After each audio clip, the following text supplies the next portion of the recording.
नमस्कार साथियों, मेरी YouTube चैनल भक्ति योग कथा में आपका स्वागत है। आज हम बात करेंगे भगवान से बड़ा हितैषी कोई नहीं। एक गाय घास चरने के लिए एक जंगल में चली गई। शाम ढलने के करीब थी।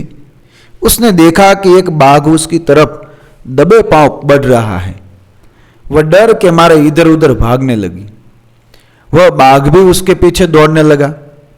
दौड़ते हुए गाय को सामने एक तालाब दिखाई दिया। घबराई हुई गाय उस तालाब के अंदर घुस गई। वह बाघ भी उसका पीछा करते हुए तालाब के अंदर घुस गया। तब उन्होंने देखा कि वह तालाब बहुत गहरा नहीं था, उसमें पानी कम था और वह कीचड़ से भरा हुआ था। उन दोनों के बीच की दूरी काफी कम थी, लेकिन अब वह कुछ नहीं कर सकते थे।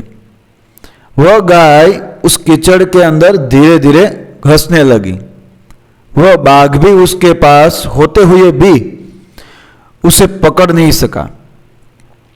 वह भी धीरे धीरे कीचड़ के अंदर घसने लगा। दोनों ही करीब करीब गले तक उस कीचड़ के अंदर फंस गए। दोनों हिल भी नहीं पा रहे थे।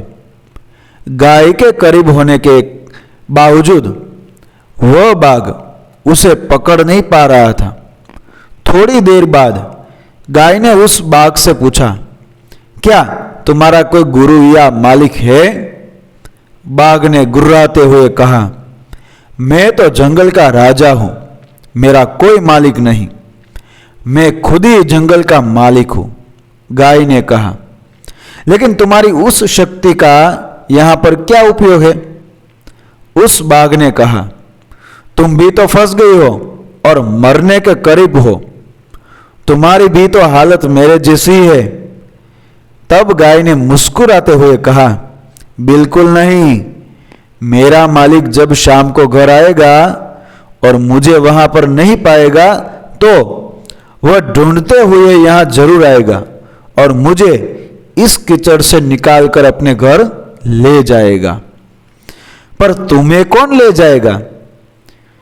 थोड़ी ही देर में सच में ही एक आदमी वहां पर आया और गाय को कीचड़ से निकालकर अपने घर ले गया। जाते समय गाय और उसका मालिक दोनों एक दूसरे की तरफ कृतज्ञतापूर्वक देख रहे थे। वे चाहते हुए भी उस बाघ को कीचड़ से नहीं निकाल सकते थे, क्योंकि उनकी जान के लिए वह खतरा था। गाय समर्पित हृदय का प्रतीक है, बाघ अहंकारी मन है और मालिक ईश्वर यानी रब का प्रतीक है। कीचड़ यह संसार है और यह संघर्ष अस्तित्व की लड़ाई है। किसी पर निर्भर नहीं होना अच्छी बात है, लेकिन मैं ही सब कुछ हूं, मुझे किसी के सहयोग की आवश्यकता नहीं है, यही अहंकार है और यही से विनाश का बीजारोपण हो जाता है। ईश्वर यानी रब से बड़ा इस दुनिया में सच्चा हितैषी कोई नहीं है और नहीं होता, क्योंकि वही अनेक रूपों में हर क्षण हमारी रक्षा करते हैं। ऐसी कहानी सुनने के लिए, भक्तिमय कहानी के लिए मेरी YouTube चैनल को सब्सक्राइब करें, फॉलो करें, शेयर करें। मिलते हैं ऐसे ही कहानी के साथ। तब तक के लिए धन्यवाद। जय श्री कृष्ण। राधे राधे।